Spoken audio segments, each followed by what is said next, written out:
So today, the wife is gonna go on another hike, and she wants me to take her on the bike for just a ride, and then after the ride, drop her off. So she's not really wearing what I would call appropriate attire. She's got her hiking shoes, some weird legging pants things, her shirt, and a leather jacket.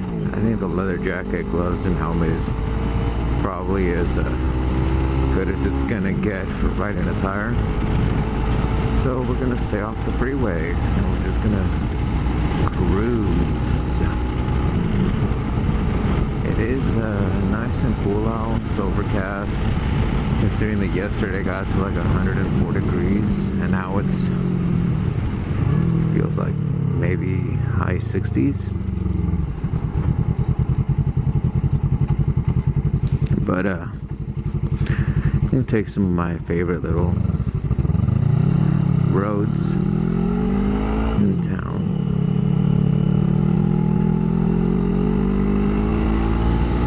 But I've been doing a lot of research, both YouTube and just different bikes, and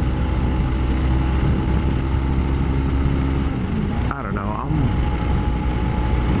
trying to decide. It's like, do I, for my next bike, whatever it is, it's going to be a huge upgrade. It's going to feel ridiculous because I'm riding a 250, you know. But should I mean, the next bike I had in mind was going to be, first it was going to be the gw250, because I feel that's a little bit more sportier than the FJ07 or FJ07. I was even thinking of getting the FZ09. I don't like the FJ07, the FZ09. But I opted out of that because the engine, it bulges out on the side. I took it for a ride. The FZ07 was funner. You could really dig that into the corners, which was nice. It was just, you know, very flickable. And now the FZ09 had a lot more power and had different drive modes, you know, a economy, a sport, and the normal. And but whenever I came to a stop, part of the engine bulged out, and it was just touching my calf the whole time. Now, what does that mean? Oh, she just like threw the peace sign or something. I think she realizes I'm blogging. But it has this rubber plastic piece on there to essentially protect your leg from the engine's heat. But you know, with that especially, it was annoying me. Even though I only took it like on a 20-minute ride, every stop I made, it just annoyed me. And I figured, man, this is gonna irritate the shit out of me if I were to buy it. So I'm like, okay. And then I'm thinking, you know, I could mute it on my bike for a bit, and you know, when it was cold, and you know, I bought like glove liners or whatever, and it was still just like really cold. So I bought these things that make for snowmobiles. It's supposed to pretty much keep the direct wind from hitting your hands. So, you know, but they didn't work right unless I got rid of the stock mirrors which are on the handlebars, because this bike is a naked bike essentially, or partially naked. I don't know what you want to call it. So I got rid of the handlebar mirrors, and I opted for these other mirrors, which I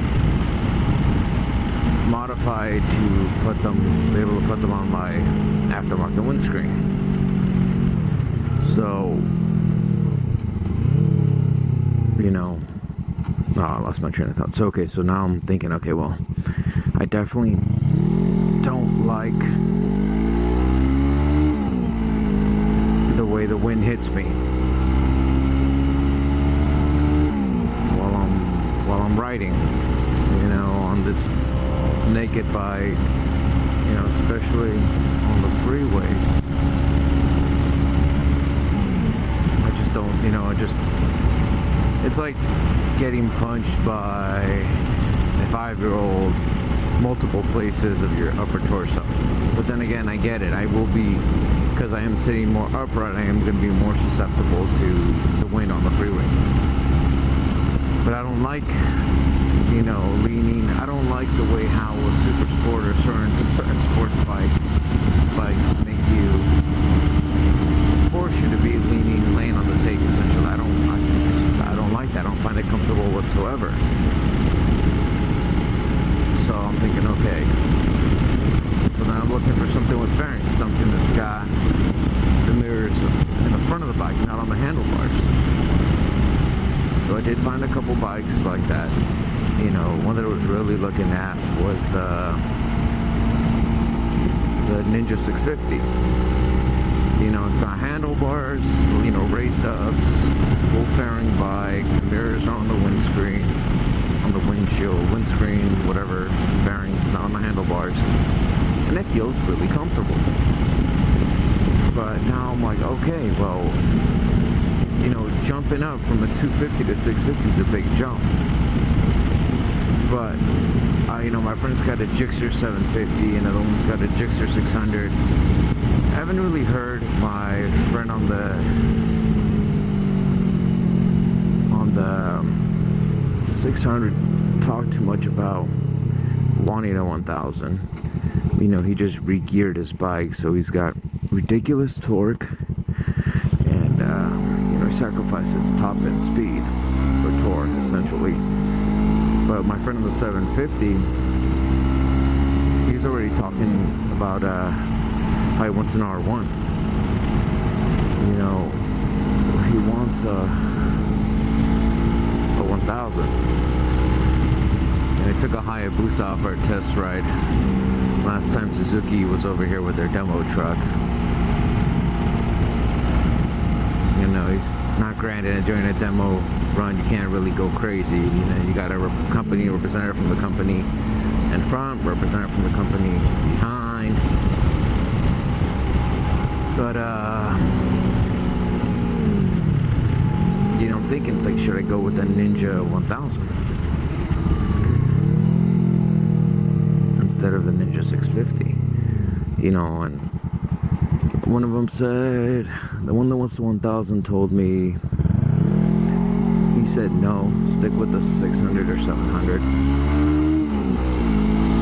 And then the other one said pretty much the same thing. Don't jump from a 250 to a 1000. Now, this in May, I will be riding for a year now. But, you know, I was just looking on YouTube, you know, a bunch of different people got their opinions. Some people say that, oh, you should never start on a 250, you should start on a 500, or blah, blah, blah. But, I regret starting on a, well, I don't regret starting at 250, I regret buying a new 250. I should have bought a used 250, that's what I should have done. And then, because I'm definitely ready for a bigger bike, and I haven't been riding, like I said, a year yet. And not just that, but, you know, my wife likes to go on rides, and yes, the bike can get us to speed limit anywhere that we've been at, but, you know, it's going down Decker Canyon or the 23, same thing, and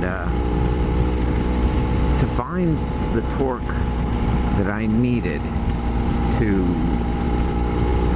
navigate some of those turns, I was jumping between first and second gear, and that means I'm going relatively slow, just because in third gear I didn't have the torque that I needed to make it up these steep, you know, steep turns. So yeah, I don't doubt that the 600's got more than enough power. You know, I don't plan on going 160 miles per hour.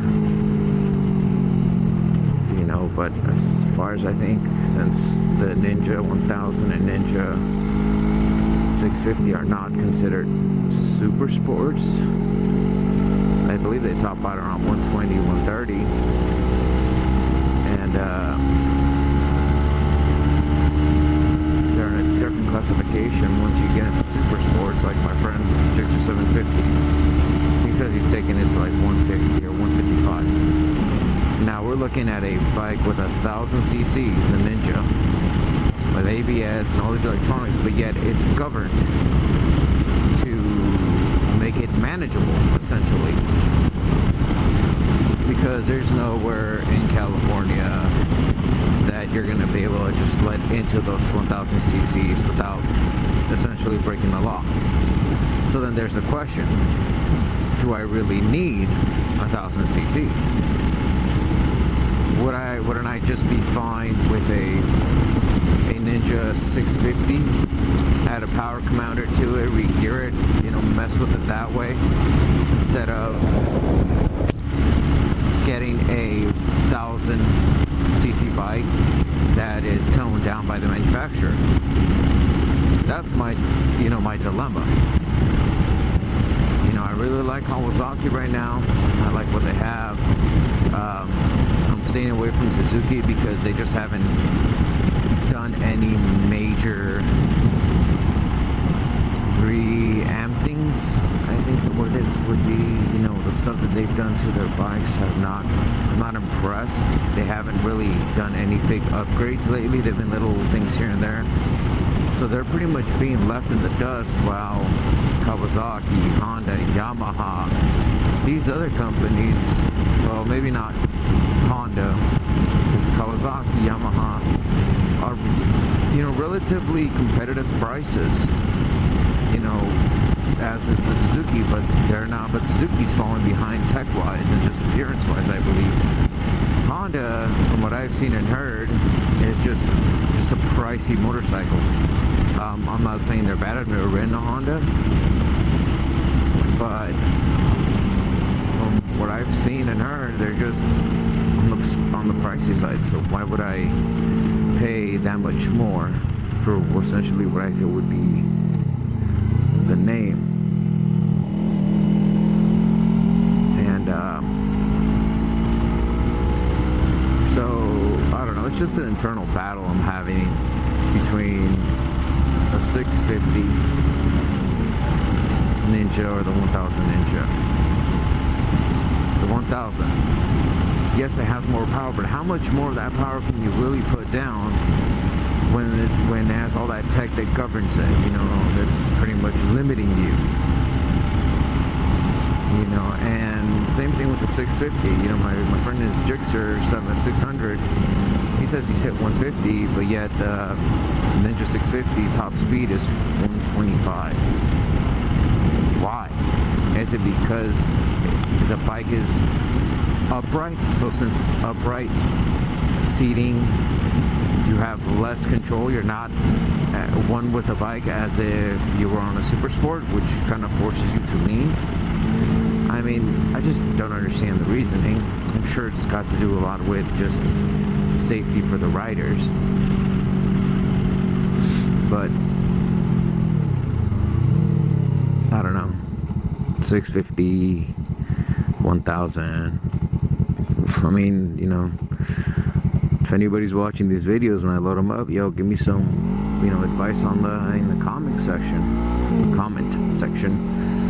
Let me know, you know, send me some links of information. You know, and I was considering getting the, what was it, I think the FZ1 is Yamaha's competitor to essentially an upright style bike. because I think their R1 is their super sport version, the one where you're essentially laying on the tank.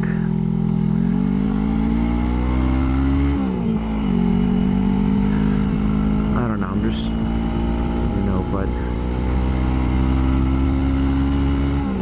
I see myself keeping this bike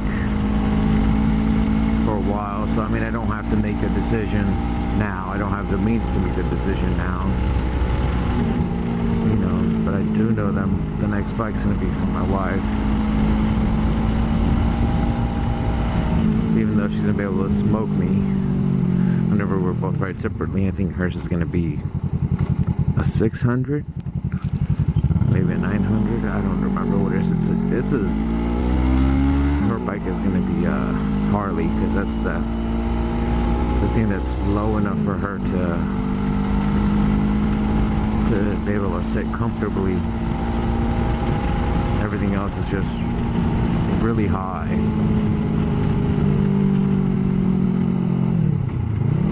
I mean, most bikes you can't even tiptoe.